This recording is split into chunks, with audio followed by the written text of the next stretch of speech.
Tuan-tuan pernah dengar kaum Nabi Nuh? Dalam surah Nuh, Nabi Nuh kata apa? Da'autu qaumi lailan wa nahara falam yazidhum du'ai illa firara.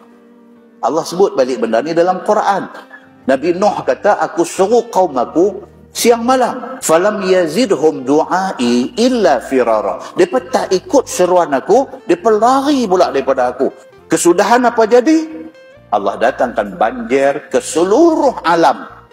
Mati semua umat manusia. Maksudnya, ada tak kesan ataupun implikasi menolak Nabi? Ada.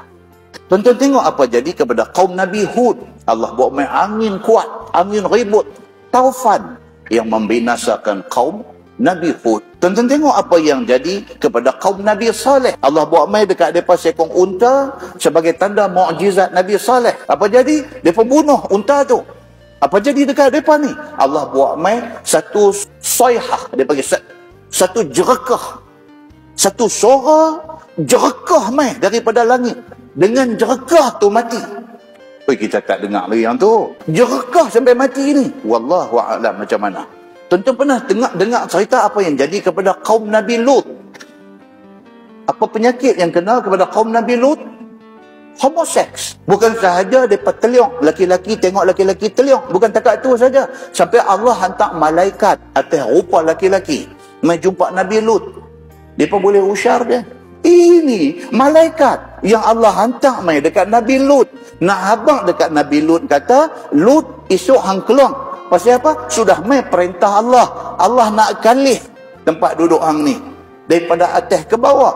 Dia bawa mai satu message yang besar daripada Allah. Nak mai habaq dekat Nabi Lut. Daripada mai usyar dia. Kesudahan apa jadi kepada kaum Nabi Lut? Allah tarak bumi. Tuan-tuan dengar cerita Nabi Shu'aib.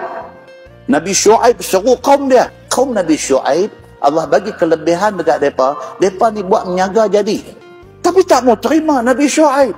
Akhirnya Allah bala apa? Kepada umat Nabi Shu'aib. Allah buat main panah terik yang tidak ada panah seumpama itu sebelum itu. Panah terik sampai mati.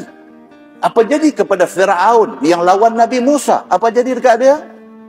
Laut Merah telan dia dengan bala tentera dia. Apa jadi kepada Ashabus Sabt? Maksud dia satu lah. Allah tak bagi mereka pergi cari ikan. Nelayan mereka tak bagi cari ikan hari Sabtu. Mereka langgar perintah Allah. Mereka pergi cari juga hari Sabtu. Apa jadi kepada mereka ni? Mereka dilaknat oleh Allah Subhanahu Wa Taala sehingga Allah ubah jadi kera dan babi.